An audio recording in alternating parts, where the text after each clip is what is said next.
Good evening, friends. I'd like to welcome all of you in the television audience and also those in the audience here with us live this evening. We'd like to welcome you to the second part of this two-part special on stories about Miss Saigon, as we welcome back to the Philippines our very own Miss Lea Salonga.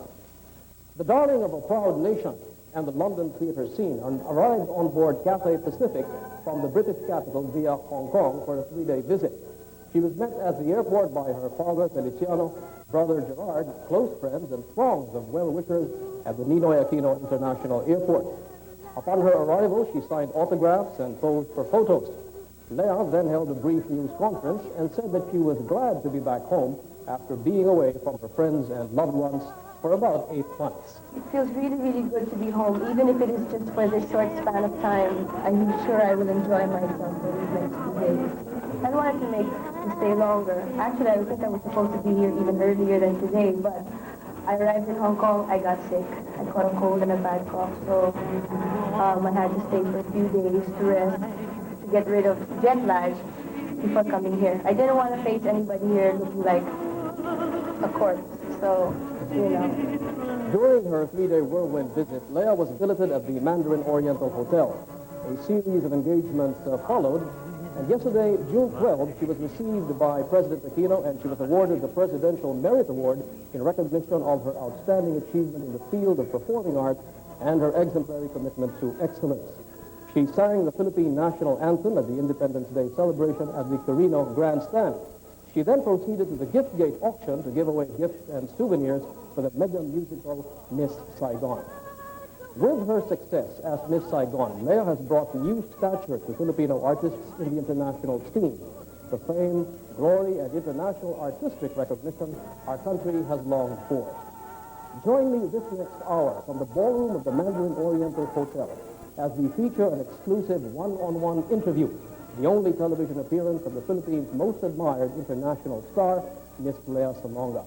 And this is a highlight plus a breathtaking song from the musical Miss Saigon with Ryan Cayabyab. So stay with us.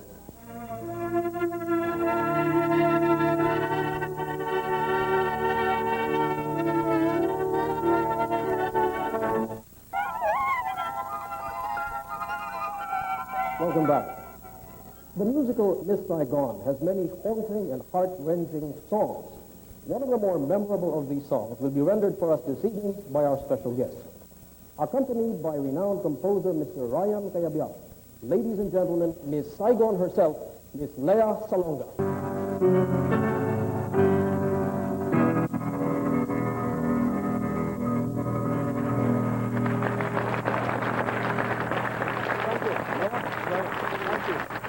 Thank you.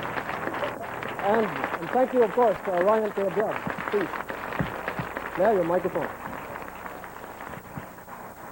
Fantastic, Lea. I mean, I think the growth, the development is really very obvious to a lot of us that have been following your career here. Tell me, Laurence Olivier, the award and the National Presidential Merit Award, how does it make you feel after just about 1 year? After just about 1 year, well, it feels actually very good that I was recognized by the British, by the theater industry over there, for my work in Miss Saigon. The Presidential Award, on the other hand, I am being recognized by the country, and Mrs. Aquino, President Aquino, is representing the entire country with that award. You know, we saw the tape of the award, and you won over 3 other actresses who are really accomplished in their own right, no? And those are also terrific plays and musicals that they starred in. I mean, did you get any inkling as to why you won, maybe as against them? Was there Actually, I really don't know why. I knew the competition was really stiff. I just thank God that I did win. This is the award, huh? Yes, this is my Larry. This is my Larry, Laurence Olivier Award. Or as opposed to the Oscar, I suppose, and the Tony. This is Larry. Opposed to the Tony, yes. Okay. Yeah. Now, what next after Laurence Olivier? I guess there's a lot of questions here in this country about whether you are going to Broadway with this particular play, to begin with, huh? Now, are you? Oh, I don't know. I really don't know. I know that Jonathan Pryce is definitely going to Broadway. He's already been signed up. But I think they're still searching for Kim, another search for Kim to do it in New York. And if they can't find one, then they come to me, hopefully. Tell me, is it something that's up to you, or is it because there are some rules like actors' equity? There's actors' equity that has to be satisfied in New York. so it's not just up to me. But if you had your druthers, if you had a choice, would you go? I would love to go. To Broadway? Even just for one day, to do what Miss Saigon in New York for one day would be enough for me.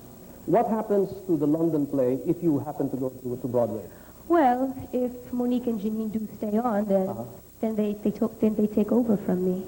You know, a lot of people have put this choice that you're facing now in this way, no? Sinasabi ng mga tao that one of the things that you're really considering is going back to school. I mean, is that true? Yes, of course. Really? I mean, a lot of people really can't figure that one out, no? I mean, people would give their right and their left hands, arms or whatever, just to be able to be where you are right now. And you're going to give this all up and go back to school? Yeah, Tell me why. I'm willing to go back. I'm willing to give it all up and go back to school. Well, for one thing, I was... and my classmates are happy about it. Well, for one thing, I think that a well-rounded education is very important in the growth, in the overall growth of any human being. Yeah. And I've pretty much done quite a lot. I've gotten gold records, awards, and I've achieved. Some people have told me, you've achieved already pretty much what a lot of people would like to achieve. And for me, that's really good, as long as my country is proud, But this raises one question. I mean, you're about the best bet we have for international stardom. I mean, even more international stardom, no? But do you see your career in something else? I mean, are you saying that you may not necessarily wind up as, Well, I in the could entertainment industry? end up an actress or a singer full-time, but I have to go back to school anyway. That's But not... how are you gonna make this thing work? I mean, you're gonna finish first a degree and then go back to it, or? Well, I could really, pull out all the stops and go right now. School, I can always go back to. But is it still medical school? You still want to I be a don't doctor? think so. No more. That's I done? don't think so. That's pretty difficult to say. I see. So if you go back to school, what's it going to be? I guess your classmates are are these your classmates in pre-med or something? Some of them are mostly schoolmates. Some of them are classmates in pre-med and in English. After about almost a year, it's about 8 months or so since you started the role now. Tell me, was it a fluke? I mean, is this the sort of thing which maybe because it's Miss Saigon, maybe it's because they needed some Asians to perform a part, and that's the luck that fell onto your lap, as Onto it my were? lap. Yeah, I mean, or is there something really for Asian actors and actresses beyond Miss Well, I Saigon? think there is. I think there is. I hope that there is. I don't think this is a fluke. Because, hey, if European and American actors can get away with playing Asians, why can't we get away with playing Americans or Westerners or what? I think because now that, the Filipino artist, I think, is being recognized now in London as, hey, she's a Filipino and she's in Miss Saigon. Yeah. And, hey, they're all Filipinos, all the Asians, well, most of the Asians in Miss Saigon. This is not a political question. Okay. But I just want to ask you, a lot of people are saying Filipinos cannot work together, no? We can't get our acts together now. But let me ask you, the Filipinos and Filipinas in Miss Saigon, how are you guys getting along together? Of course. We get along pretty well. We have to work very professional team. Okay. It's a very professional team. We all love each other a lot over Okay, there. tell me the truth. I'll put on my Inday Badida cap for a while. Any jealousies there? Any, Well, none that I see. None that I see, or none that I feel. I really don't know if there is, but I don't feel it, nor do I see it. Okay, well, we have to take a little bit of a break. We'll be right back.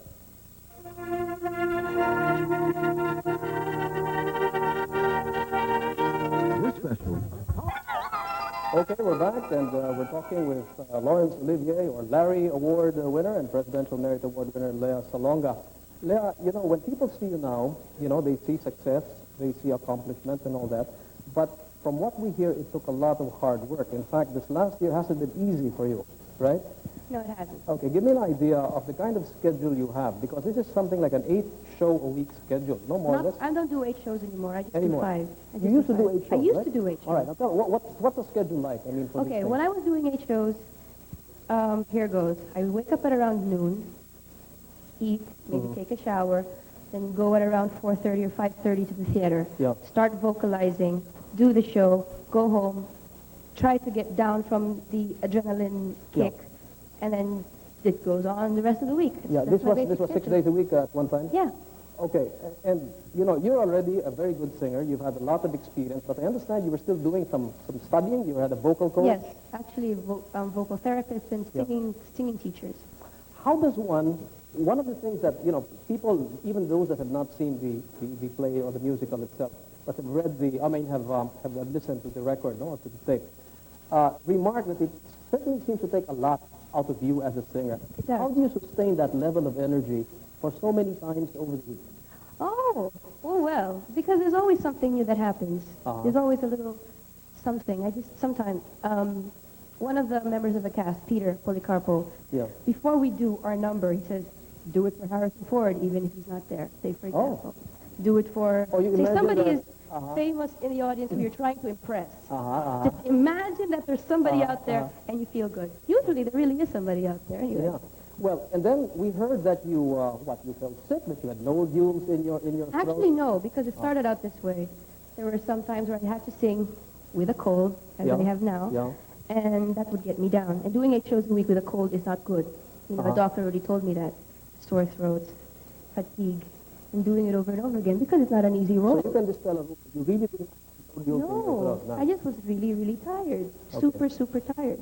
So now you do 5 shows a week? I just do 5 shows a week, which is much better. It's spread out evenly during the week. I have a day off in the middle of the week, and I have Sunday off. So it's great. It works out. Can you, we talked about energy before because, there are peaks and valleys within the show itself, no? I mean, even just listening to the tape itself or the record itself, I mean, you're sad, you're a little happy, and then all of that.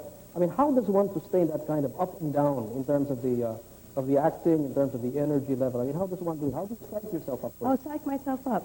I just stand in a corner, say my prayers, and say, okay, you have to start now. I pray that my voice doesn't crack, that my energy is up, that my concentration is at 100%. I get out there, I do the show, do it as well as I can, and then to get down, I turn on my radio and listen to pop music. Really? Yeah, it helps to sort of, switch off your brain from the show before and after. You switch it on a few minutes before and then switch it off right after. Okay, I want to confirm something because in the Wogan interview that we saw last Sunday, you remarked that for someone as young as you, and you were going through these emotional peaks and valleys, and that you said something like you had never fallen in love. Come on, is that really true? It's true. I've never really fallen in love. Okay. Now the question is also, I mean, I guess in this age when here in the Philippines, people are talking about sex tripping and all that in terms of movies, no? In that clip, where you jump on, for example, no, to your co-star, you were wearing pants. It's very fast. That's what you do that. No, in the shows, I don't have the trousers. But if it's on TV and general viewing, I have to sort of tone it down a little bit because children may be watching You also the show. have some rather hot, passionate scenes. Yeah. All right, okay. Now, I mean, for one so young, quote unquote, I mean, how did you do that? I mean, how do you learn to do that? How do you learn to do that? How do you show the passion that somebody is supposed a little bit older, that, can do it? I mean, how do you... Well, actually, it was very difficult from the beginning. I'll admit it. It was, seriously, it was very difficult. I was as stiff as a board the first time I had to work with Simon Bowman. Because during rehearsal, he'd have his hair very long, he'd hardly shave, he'd wear t-shirts and shorts during rehearsal. I'm like, am I going to kiss this guy? Not very attractive. No, but now, of course, he has his hair short and he shaves every day and he's in the costumes. And you just have to, do it. But is that something that you have to learn? I mean, I'm talking about the acting part, no? I mean... What are you getting into here? No, first, we just had to... I really don't know how it happened, but it started out first with very small kisses. Yeah. I'm getting technical here, excuse me. Yeah, I mean, it's interesting to learn. Is that what you want to know? Okay. It started very small. Yeah. It started with Sun and Moon. That was the first thing we did together. And very, very small kisses. It just grew and grew. And Nick Heitner, our director, said, for Last Night of the World, which has a really, really torrid one, which is a really, really hot one, says, I think we can put a passionate kissing scene here. I froze. Right there and then, not here, please. So he gave us techniques. And the way I stand up would be wrong. And a lot of people would notice it. So he'd come up back on stage. He goes, firstly, when you do a kissing scene, there should be no air between your bodies. Just do that to us. Yeah. And, I just had to learn it. And I asked my mom for advice, which was You asked your mother for advice. I asked. I mean, your mom I did. has No, experience. because she's been through it before already, All right. Okay. Haven't all of you been through it before if you're a mother? Okay. Well, anyway, she'd say, hey, Lea, when he touches you can hold his hand, you touch him back, you touch his face. So I'm surprised your mother's not standing beside you with an umbrella in her hand to stop that. I mean, No. She approves pretty much of silence. Uh-huh. Yeah, because she's a very nice person to work with. okay, but you know, okay, that's the cute part of it. But you know, that's a very professional part of it also, no? Because this is acting, and it's make believe and all that. But is that something which had to be learned? Something that was not quite natural to you? And if Yeah, so, I guess it how had to was be. it done? I mean, how exactly did you get that? How was it done? No, I mean, I'm not saying how is it done physically, but how does the acting part of it come out? Because you know, It came has out to be pretty learned, much later. First, it was pretty much attributed to technique because I had never done things like that. Not even in real life did I do things like that. You know, so pretty much it's attributed to technique. I just had to try to feel it, and I'd ask, you know, people. Some people would give me hints as to how to feel it. Were you squeamish at first when you had to wear those rather brief? A bit. A bit, but bit. After a while, You get used to it. is that a natural part of the acting scene of this kind At of? first, yeah, I guess. It You is. know, You you have to be willing just to do have to be willing to do it. Because you have to, it's make believe. You have to do what you have to do Yeah. to make the role real. There are many really nice songs in this particular musical. Do you have a particular favorite? Yes, I do. What is that? The very first song that I learned, Sun and Moon. Sun and Moon. It's my favorite one. I see. Okay. Well, what about a scene? Do you have any particular favorite scene in this? Yeah, What I is do. that? When I have to kill Tui. You like that? I like doing it. No, I have to fire a gun. This guy, I have to murder this guy. Yeah. Actually, all of the scenes in the show are very close to me because I do so many different things. To fall in love with Chris, fall in love with him, and to be betrayed by him, Yeah. to kill my cousin. That's right. You know, that You know, a successful musical, but actually, well,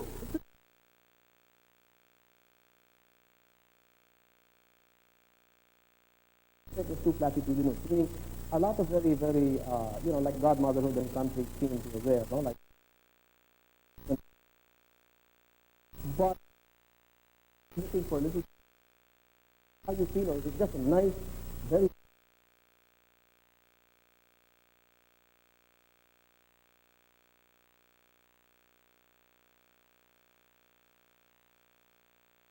seeing yourself playing this particular, well, I can't exactly. no, nothing? No.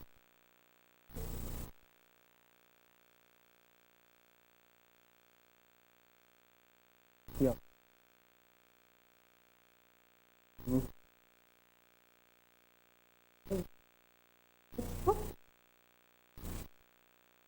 Okay, now, there are also a lot of questions here about the future of this particular musical. No? It's going to Broadway, and some of it's going to be left. It's going to continue to play in London. You said that Jonathan Price is going to Yes. to New York. Going to New York, definitely. He's going to take over his role. I really don't know. I really don't know as to who they have chosen to play the engineer after he leaves. Maybe when I get back, I'll probably know.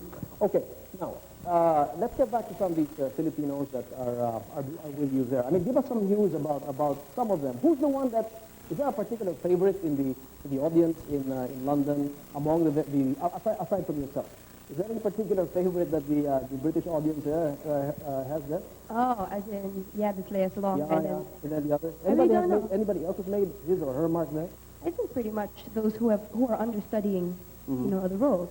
You know, Young Roque, who's doing the role of Tui, and when he did it for the first time, he scared us all half to death. Really? Because his role, for one thing, is really supposed to be scary, heartbroken. He's a Viet Cong, and he's really, really scary. And once he pulls out that gun, we're all like, don't tell me that he's making this for real already. But he's really, really good. I understand that some of the Filipinos are now trying out for other roles in other plays in London or New York. I really don't know. Yeah, I because think a lot of them want to try out for New York. And some of them probably will renew their contracts in London. When do you think you'll be back here in the Philippines? If after all of this, I mean, are you? Just looking ahead a little bit now, after Broadway and all that, when can we expect to see you back here? I don't know. You don't know yet. I don't know yet. Everything's kind of uncertain at this point. I don't want to plan too far ahead. Okay, we have to take a break now. We'll be right back.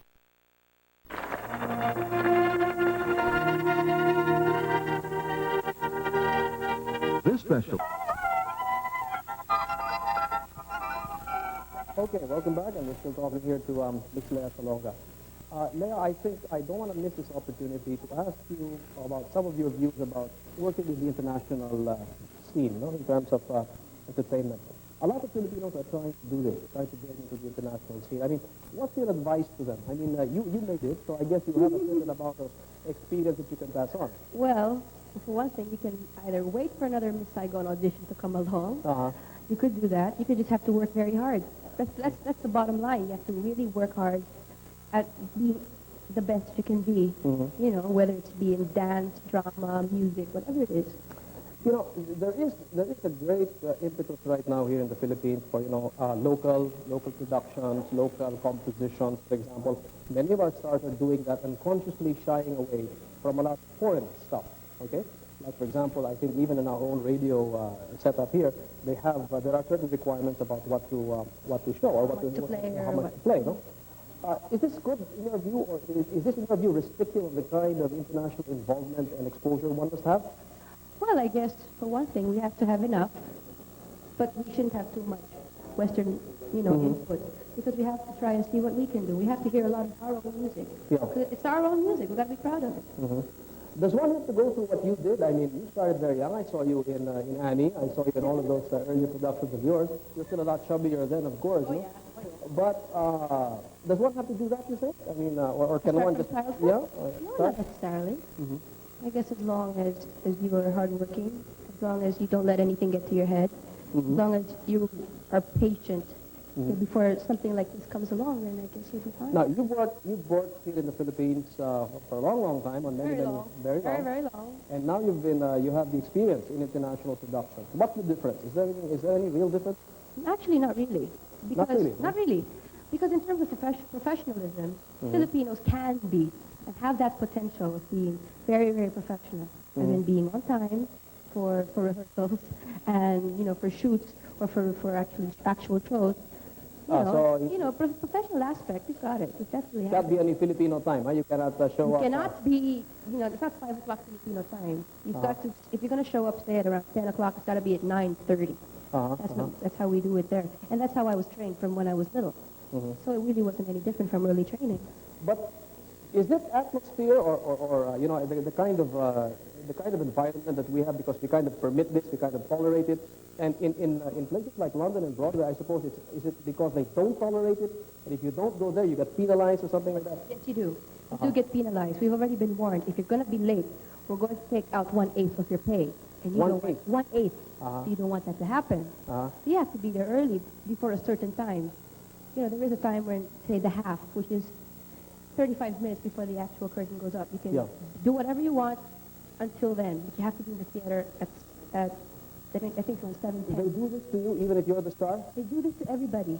There's no, you know, walang pastar effect. Right, in other words, they're all the same. No favored treatment? No favored treatment, preferences? nothing. Okay. I don't know if you're going to like this question. Why? They asked you to go on a weight program? Yes, they did. They asked you to lose weight? They asked me to lose weight. Oh, yeah? Okay. How many pounds did you have to lose? I really don't know. They just said you're beginning to put on weight. You better lose it. You've got 5 weeks to opening night. You better lose your weight. Thank God I lost some of it. Some? So, I mean, how are you? Are you on a kind of a diet or some kind of regimen? Or? Sort of like on a diet. But I'm not exactly a diet because I can eat a lot. I eat a lot. Really? I still do. What kind of wonderful, magical diet is this? My classic wants to know. It's not exactly a magical diet, nor do I want to advertise it. It's called Fit for Life. And I bought a book from England by 2 American writers, and it basically says about food combination. I'm getting technical. Yeah. Food combination, when to eat this, when not to eat this, what not to eat, what to avoid. Basically, but it works? It works. It works. I think it works. Now, speaking of penalties, do you have penalties if you kind of go beyond a certain weight? Like No. I'm just warned. You know, I'm just scared out of my wits if I get a little bit too... Does the fact that you have to be kind of in very brief clothes on stage kind of give you an incentive on this? Yeah, because, like, you know, my mom watches every so often. Yeah.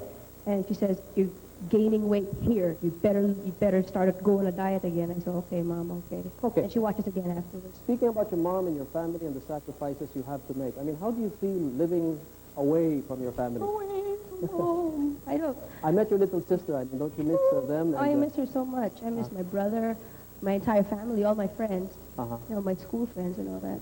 I miss everybody back home, but it's a job I have to do. Your mom is with you there? My mom is with your me dad, there. it's just, no, my dad has to work. Making a living here? And he's making a living, and my brother has to go to school. I see. Well, but does that put any kind of special pressures on you? I mean, you're there and you're living with your mother, but you're at a you have a very, very busy schedule. I mean, how's the relationship between you and your mom? I mean, is it great? Is it? Actually, really, really great. She's the person who keeps my feet on the ground. You know, she says, after the show, you're so high, signed many autographs already. And she says, Lea, when you get home, you've got to do the laundry. That's how it is. She's going to hate me for this, but... Why? Mom, be ready for this one. Is she a stage mother? No, absolutely not. She is not a stage mother. A stage mother would impose herself, you know, to be in my dressing room, say, 24 hours a day, to take over, to control. She just lets everything happen. All right, let me ask this on the other hand. Is she a positive influence insofar as your own ability to act, discipline yourself and all that? I guess so. She sort of enforces it. She knows that it's already in me, but she basically makes sure that it stays there, you know. But tell me the truth. Would you rather live alone? No. You would not? No, I wouldn't want to live alone. No, I wouldn't. What is there anything about you that you think you're losing, let's say, as a Filipina, because you're living abroad, you're staying in a foreign country, you're doing a foreign production and all that? I mean, your development, no, as an individual, as a Filipina. I mean, a lot of people are asked this. You think you're becoming any less Filipina because of all of this? Actually, being over there, I think I've become even more proud of my country. You are? Much more. When you're far away, you seem to see it, wow, my country is that great pala. Because when you're in it, I seem to take a lot of things for granted, you know. Let me go back to one of our first questions about what is in the future for Lea Salonga, no? Because you kind of were a little bit indefinite about it. And I want to go back to that because, you know, you're very talented in terms of, your singing career is what made you well known for before, no? Now, acting is also part of your curriculum vitae as it were. What are the possible directions that you think you're going to? In this business? Yeah, in the business. Probably records. Records. Or more theater. That could happen. Movies, perhaps. But I'd like to concentrate on singing because that's what I do best. That's what I really like to do, sing. Singing, let's say, in the United States? I mean, are you planning to do that too? That would be nice. It would be nice, you know. But I'm not making any plans yet. Now, it's obvious you have a little bit of a head start, no? Because you've already established yourself and you've got credentials in terms of a Broadway, a London musical and possibly a Broadway sequel to this or a Broadway, following with a Broadway production, no? Does this kind of help you? Do you gain any points? Are you ahead of the game in terms of U.S. record producers are concerned because of this? Actually, sometimes record producers think, oh, she's in Miss Saigon.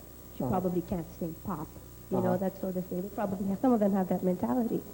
But others can say, oh, I wonder if she can sing pop. Some people are like that. So what's your preference? Your preference is... No, I'd like to do pop. You're going to pop? I'd love to do pop. I love doing pop. That's what I was doing here, my records. Are you doing anything specific insofar as this is concerned? Have you presented some tapes, for example, to the United States? A lot of people have already come to see the show, and they've, you know, tell me what they think. And some are more optimistic than others. Some are more positive than others. You know, but have to wait and see, really. Okay. Now, you said that, and again, in terms of your career, now you said that you had already regret this in the future and say that you lost a part of your youth because of this. I mean...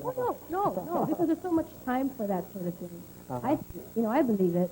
That, you know, to have a boyfriend or to fall in love, you've got time. Speaking of the future, are you still thinking of a family, getting married one of these days? Oh, yeah.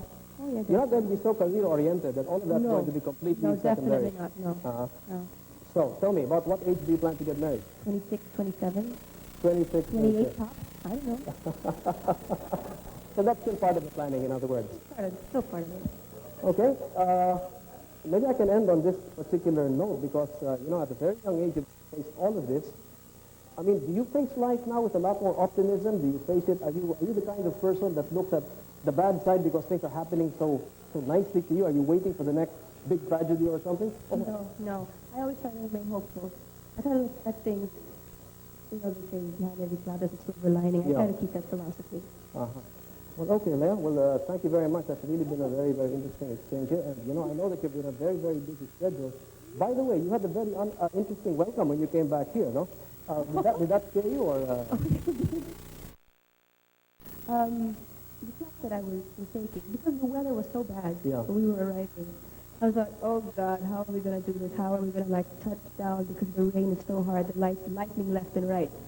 We're going down. Okay, we're going down. We're I think, not so, so high from the ground. Then went back up. So what's going on? What are we doing? Then we had to circle. So me and my mom, we were holding hands. Lea, if this could be it, Lea. So we were both praying. I was saying, God, I know there's so many things that you want me still to do. Okay. We have about 10 seconds. We got about 10 seconds. Let me give you the floor, and maybe you can address our audience and everybody who has been waiting for this opportunity to listen to you and finally see you on Philippine television. So you can address them. Well, I can maybe say to everybody watching, to all the Filipinos, I'm sorry, thank you very much. I've gotten letters, friendship bracelets. I've gotten greeting cards, postcards. Thank you very much that you've prayed for our success in the show. Thank you very much that you're very proud. A lot of Filipinos in London are very proud of us, and we know that you feel that way about us too, and I hope it doesn't stop. I hope that maybe entertainers here in the Philippines, you guys, I know you're there, will continue to work very, very hard, because if we can achieve this success in Miss Saigon, who knows what we can do then, right? Yeah, very inspiring message, Lea, and thank you very much. Okay, well, we're not quite over yet, but when we come back, we're going to have a little bit of a surprise. We'll be right back.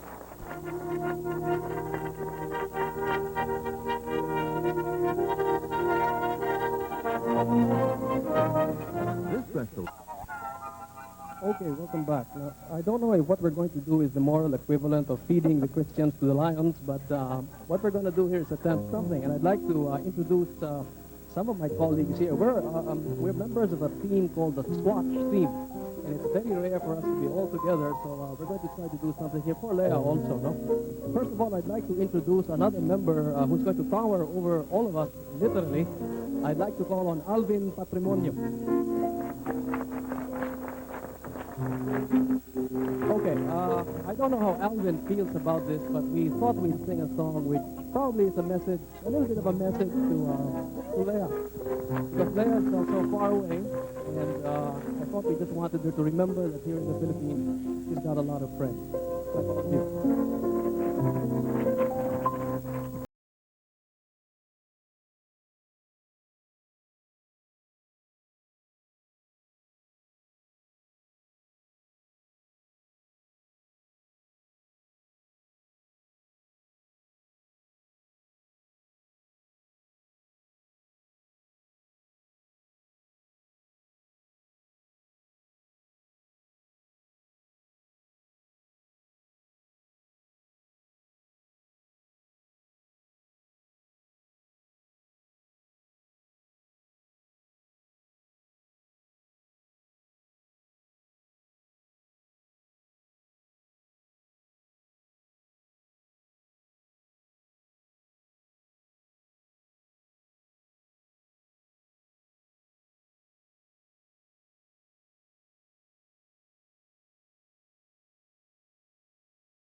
and I'm feeling sorry. You've got a friend. You've got a friend. You've got a friend. Okay. Thank you very much. Thank you, Alvin. Thank you, Ryan. Thank you, Lea. And thank you, ladies and gentlemen, for joining us. We'll be right back.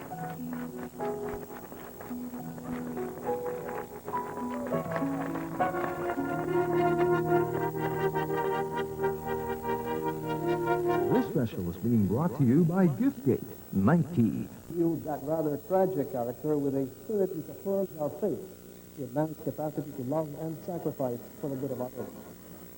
Lea's success as Miss Saigon has also confirmed that the Filipino artist is a performer to reckon with, not only in the local stage, but in the international theater as well. Now, after this very brief visit home, Lea flies back to London to resume her role as Kim, that tragic Vietnamese bar girl in the award-winning musical Miss Saigon. And I'm sure all of you join me in saying to Lea, you have renewed our belief in the Filipino artists, the abundance of their talent, and their dedication to excellence and discipline. Thank you for having joined me this past hour on Stories About Miss Saigon with Lea. Good night.